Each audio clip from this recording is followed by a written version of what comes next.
Bom, dando continuidade, teremos agora a palestra 4, por uma cultura de respeito aos direitos humanos das mulheres. E eu tenho muito prazer de convidar a próxima palestrante, que eu tive a oportunidade de conhecer e perceber que o feminismo negro não tem fronteiras. Então, convido com muita alegria Tracy Robinson, relatora sobre os direitos das mulheres da Comissão Interamericana dos Direitos Humanos da OEA, Organizações dos Estados Americanos.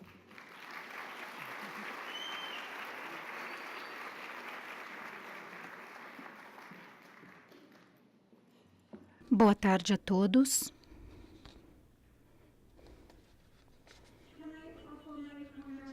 Eu gostaria de parabenizar os organizadores dessa conferência ou seminário sobre a cultura da violência contra as mulheres e principalmente por terem incluído a Comissão Interamericana de Direitos Americanos nessas atividades inovadoras. Como muitos de vocês sabem, a Comissão Interamericana é um mecanismo de proteção disponível de acordo com a Convenção de Belém do Pará, a Convenção Interamericana de Prevenção, Punição e Erradicação da Violência contra as Mulheres, que foi adotada na Assembleia Geral da OEA aqui no Brasil em 1994 e entrou em vigor um ano depois. A adoção dessa convenção não foi uma questão pequena para os povos das Américas.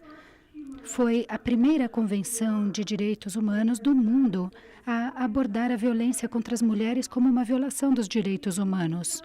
E por si só foi um reconhecimento de que as culturas de violência pervadiam as Américas.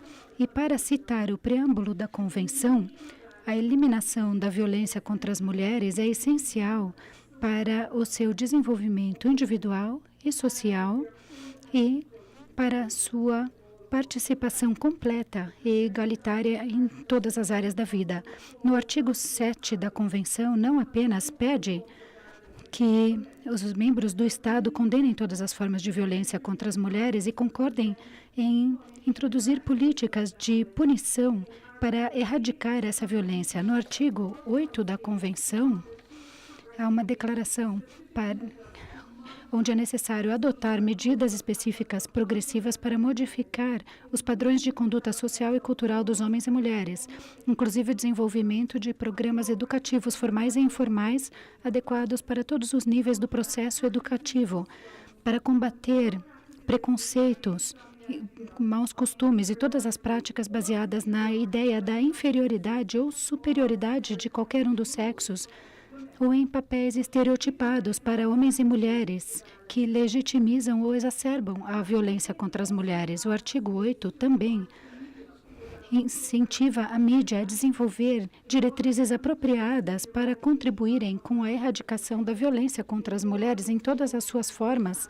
e para aumentar o respeito pela dignidade das mulheres. Os organizadores desse seminário, que eu respeito demais, me pediram como relatora para os direitos das mulheres da comissão para oferecer práticas promissoras para mudar as culturas de violência contra as mulheres. Eu achei que seria óbvio que os advogados seriam os últimos a ter respostas sensatas para esse tipo de questão. E me sinto muito agradecida pelos outros apresentadores que deram respostas bem concretas a esse problema. Uma das coisas que tenho ouvido nos últimos 3 anos e meio como relatora é o quanto é difícil dizer o que funciona de fato nas Américas para a eliminação da cultura de violência contra as mulheres. Quando Laurie fez uma apresentação ontem, e pelo que posso dizer, foi um trabalho pioneiro nessa área.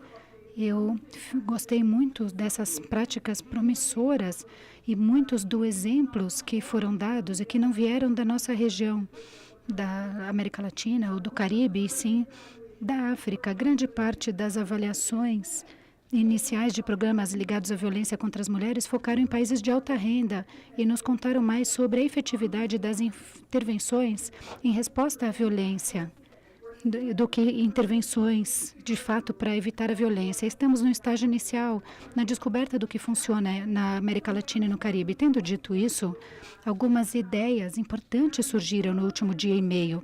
Uma delas foi a ideia de que iniciativas comunitárias e uma mobilização que aborde os estereótipos de gênero e as expectativas, mas também tentam desenvolver habilidades de comunicação, de vocação e vida tiveram grande impacto. Em outras palavras, iniciativas que abordam as relações ideológicas e materiais de gênero são fundamentais para combater a cultura de violência e reconhecer também que essas relações não são divisíveis de relacionamentos de raça, sexualidade e classe, para mencionar apenas algumas. Segundo, os direitos políticos e civis das mulheres são fundamentais para essa discussão, principalmente temas que estejam relacionados à pensão para crianças, manutenção e propriedade para as mulheres.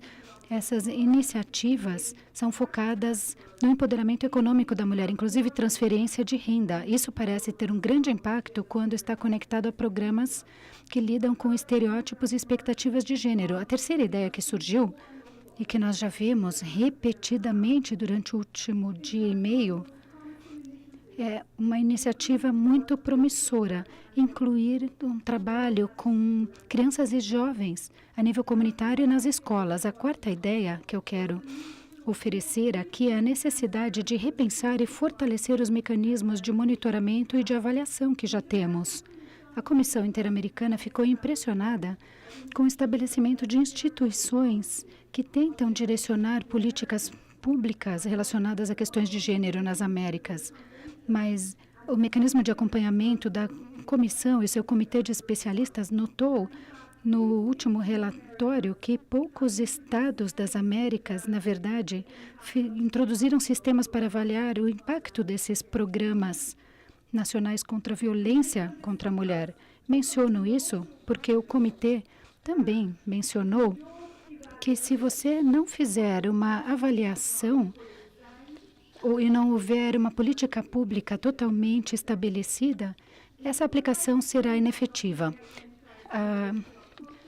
Essas decisões relacionadas a direitos humanos não apenas eliminam as culturas de violência como um projeto essencial, e o mecanismo de acompanhamento da Convenção de Belém do Pará, o MESECV, publicou no ano passado um guia para que essa convenção seja aplicada, que inclui indicadores sobre a implementação do artigo 8 na modificação de padrões e normas culturais e sociais. Acho também que é possível prover diretrizes éticas para análise de culturas de violência. Fundamentalmente, o que é possível prover é uma linguagem para entrar num espaço que tente combater essas culturas de violência, que Rastafari chama de grounding. Grounding são espaços onde refletimos de forma coletiva, repensando não apenas o que sabemos, mas como sabemos e como raciocinamos. Mecanismos de contestação que nós tínhamos por certos. O que é um grounding aqui e agora? Como relatora, esse é o terreno em que 20 anos atrás os países das Américas expressaram suas esperanças e seu compromisso no combate da violência contra as mulheres, quando adotaram a Convenção de Belém do Pará. E dentro dessa situação internacional, que Maria da Penha, em 1998, 3 anos após dessa convenção ter sido aprovada, procurou justiça. Todos sabemos que o caso de Maria da Penha teve um resultado importante e positivo. Levou à adoção histórica da Lei Maria da Penha em 2006. Em 2011, a Nações Unidas Mulheres descreveu Maria da Penha como um nome que modificou a sociedade. E notaram também que 5 anos após a introdução dessa lei, mais de 331 mil processos haviam ocorrido e 110 mil julgamentos e condenações finais também. É claro que Maria da Penha é um símbolo de coragem e de esperança.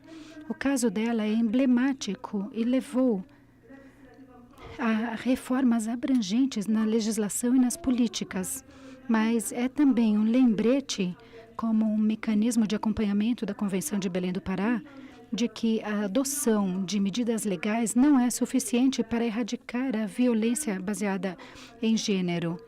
Em uma audiência antes da Comissão Interamericana em 2011, a Comissão recebeu informações sobre os obstáculos que as mulheres estavam enfrentando em relação à implementação da lei.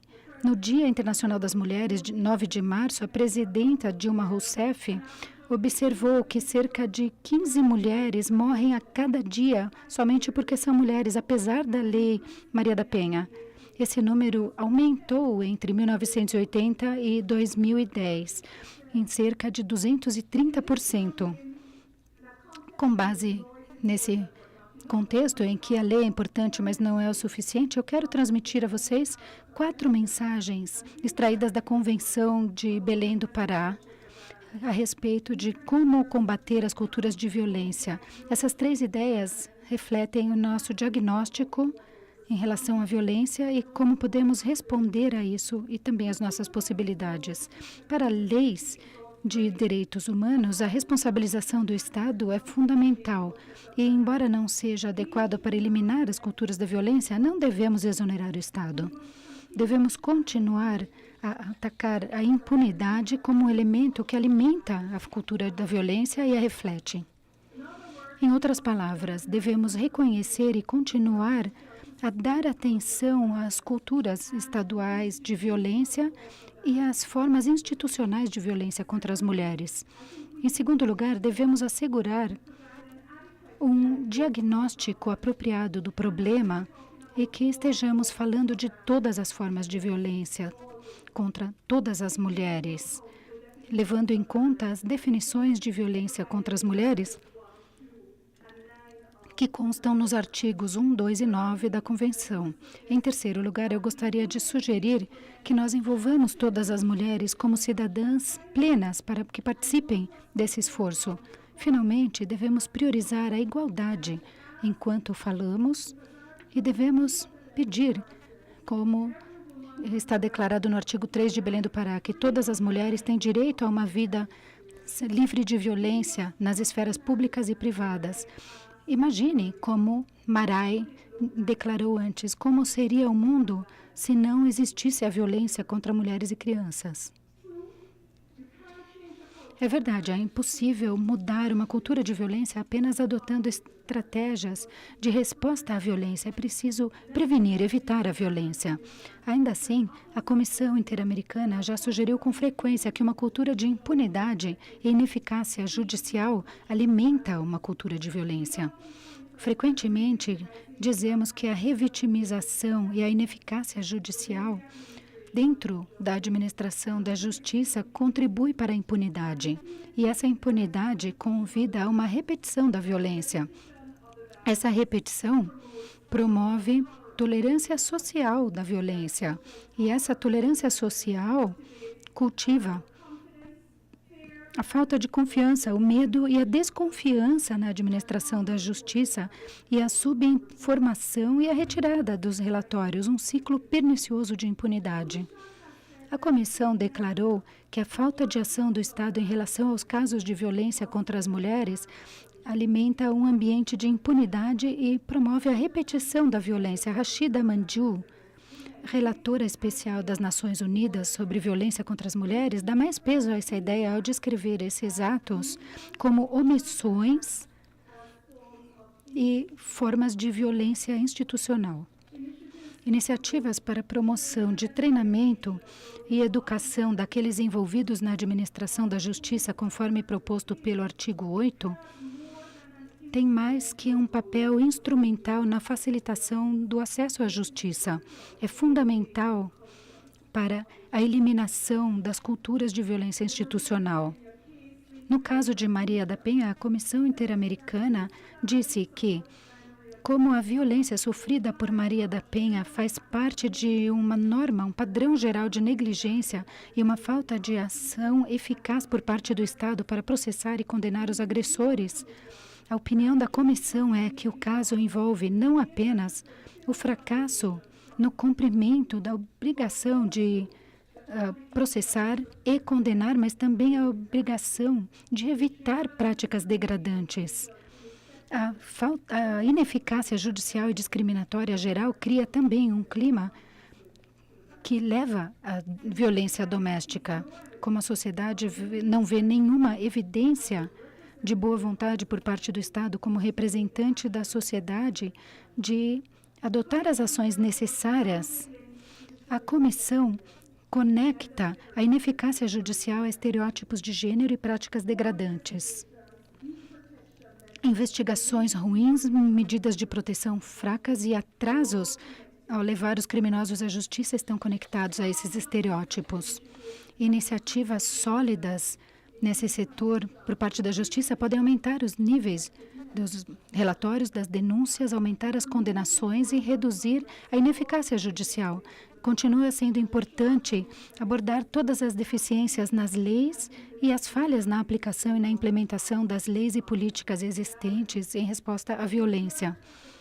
Mas aprendemos que a mudança cultural necessária dentro desse mecanismo do Estado foi prejudicada pela ausência de programas permanentes de educação e treinamento daqueles envolvidos na administração da justiça, que adotam atividades isoladas que têm pequeno impacto e o impacto não é duradouro. O fracasso de treinar todos, inclusive as principais autoridades, a ausência de sistemas apropriados de responsabilização, monitoramento e avaliação, todos prejudicaram os esforços para modificar essa cultura de violência.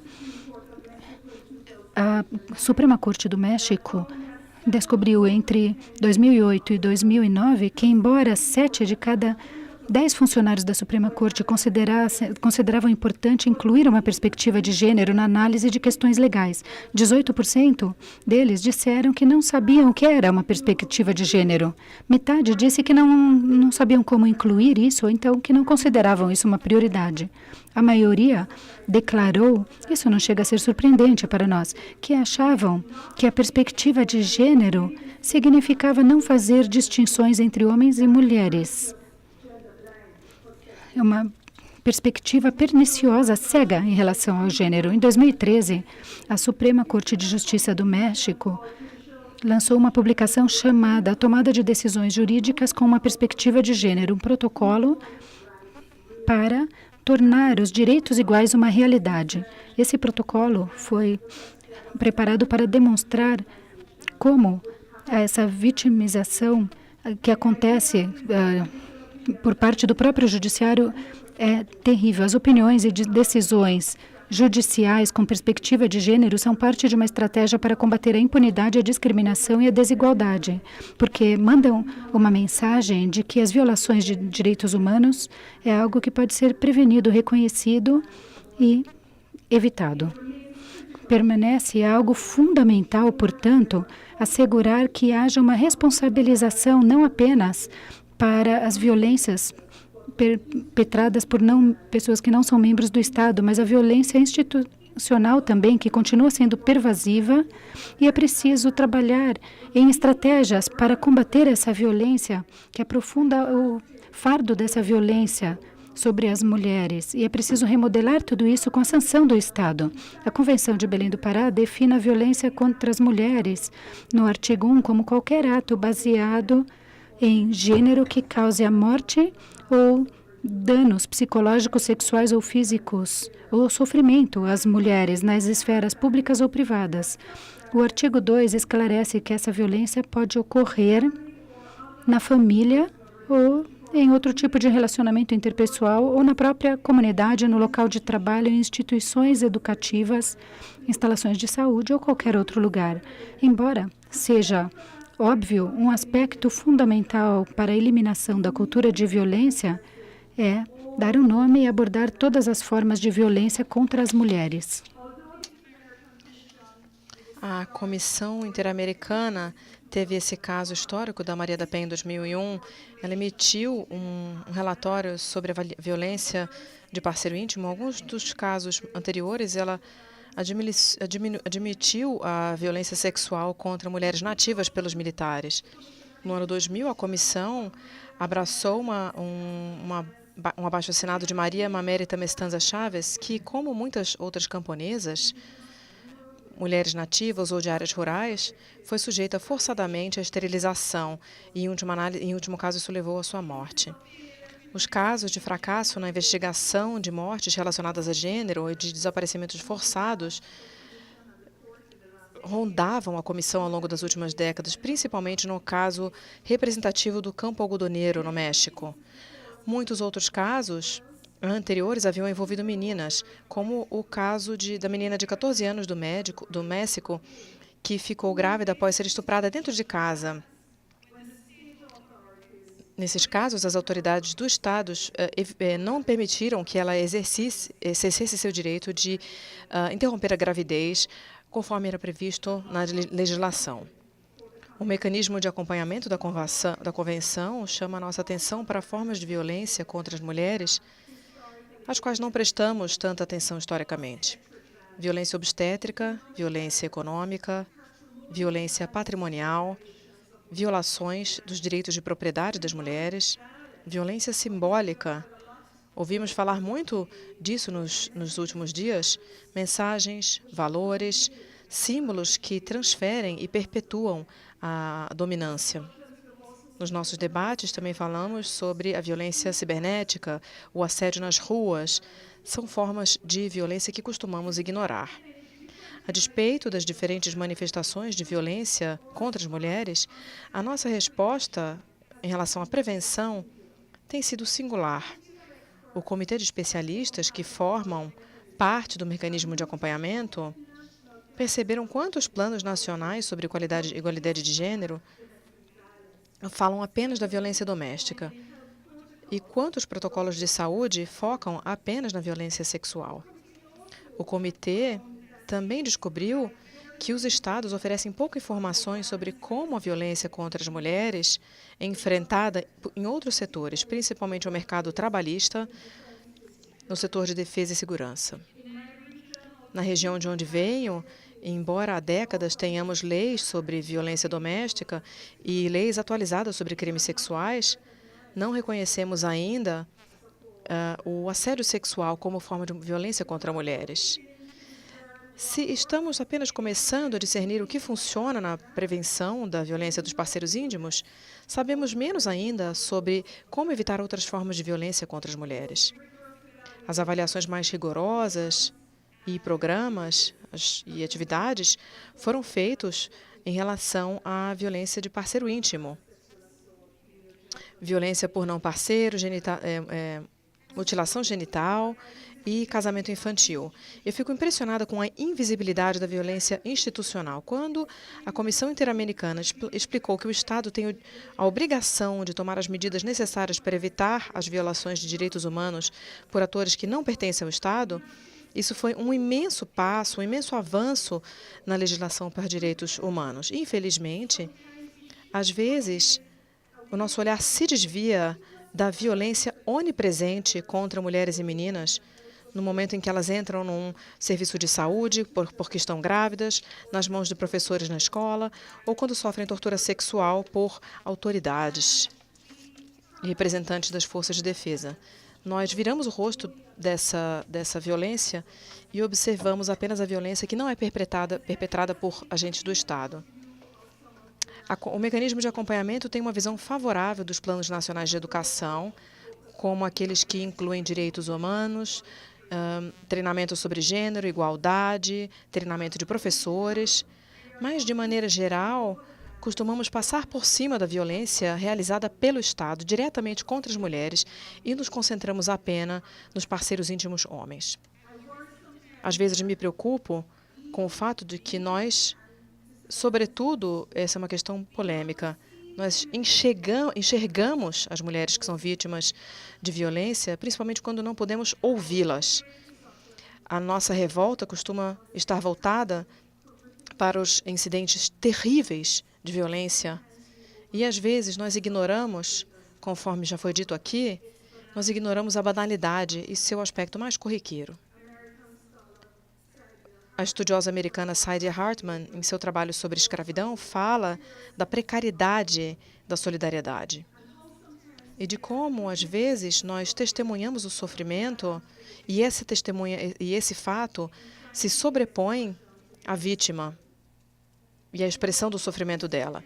Nessa nossa revolta, às vezes, o sofrimento dessas mulheres se torna mais obscuro e é substituído pela nossa própria retidão, pelo nosso próprio valor do que é bom.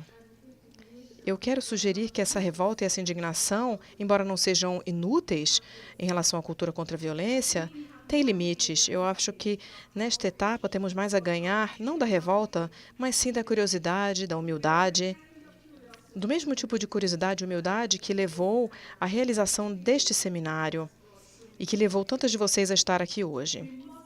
Precisamos permanecer curiosos no diagnóstico do que é a violência contra mulheres, se quisermos eliminar e reconhecer que esse desafio global tem uma natureza multidimensional.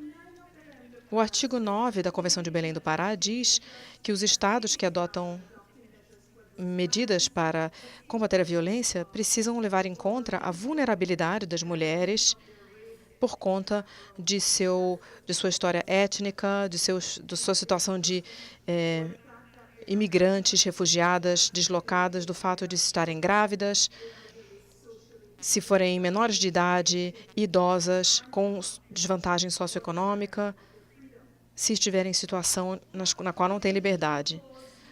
O que a Convenção chama de vulnerabilidades múltiplas. Uma ativista lésbica afro-brasileira que conheci na terça-feira chamou de desumanização de tudo o que não faz parte da norma. Onde a Convenção utiliza um substantivo, a palavra vulnerabilidade, para descrever o efeito sobre as mulheres, ela utilizou um verbo ativo, desumanizar, para explicar o que ocorre com as mulheres. A infraestrutura e a subestrutura da misoginia, do racismo e da homofobia. Sem uma explicação prolongada das dimensões estruturais e compostas da desigualdade, às vezes nós orientamos nossos esforços de prevenção para patologias das pessoas de diferentes cores, pessoas que vêm do sul, pessoas nativas, mulheres e meninas que estão em culturas que precisam ser salvas. Às vezes, nós olhamos a palavra vulnerabilidade e vemos incapacidade e a falta de atividade dessas mulheres. E a precariedade da solidariedade que vivemos é tal que, às vezes, não percebemos o nosso próprio papel no silenciamento dessas mulheres, embora nós tenhamos boas intenções. Uma abordagem diferenciada intercultural que pedimos nesse sistema interamericano começa com respeito pelas mulheres e atenção ao que elas dizem que é importante para elas. Isso significa, às vezes, enfrentar nosso próprio privilégio e o nosso poder no nosso trabalho com outras mulheres. Por isso, eu vou falar agora do terceiro ponto. As mulheres e meninas precisam participar totalmente como cidadãs de todas as iniciativas para mudar a cultura de violência. Eu fiquei impressionada com a abrangência de iniciativas, incluindo essa apresentação que acabamos de ver, esse vídeo, que compartilham a voz de mulheres como elas entendem a violência e o que elas querem que seja diferente. É totalmente importante que as mulheres participem das atividades que são planejadas, elas precisam participar do desenho e do monitoramento das atividades nacionais que ocorrem contra a violência. O mecanismo de acompanhamento notou que as organizações de mulheres oferecem serviços, mas às vezes as mulheres não participam do desenho desses planos. Muitas vezes os serviços oferecidos não eram avaliados em relação àquilo que as mulheres, que são os clientes dos serviços, desejam. Recentemente, Eu li que as mulheres no Caribe estão dizendo que as mulheres são usadas como sobreviventes para dar seus testemunhos, mas não são usadas para criar as políticas. A sociedade civil caribenha fala sobre a maneira com que todas as organizações se sentem como se os serviços que elas oferecessem sejam apresentados para os organismos de direitos humanos como melhores práticas em termos de parcerias público-privadas para mostrar o compromisso dos estados com questões de gênero. Mas será que essas parcerias são realmente verdadeiras? Uma análise diz que, em alguns casos, isso se transforma numa outra forma de trabalho não remunerado para mulheres e permite que os estados privatizem algumas questões relacionadas à violência de gênero. Eu quero encerrar falando um pouquinho sobre a pergunta que Marai fez ontem. Imaginem como seria se a violência contra as mulheres não existisse. E a Lori também falou ontem sobre a importância de mudar essas culturas de violência para ter a capacidade de ter aspirações. Não simplesmente saber que a violência não é certa, mas saber que esse problema tem solução.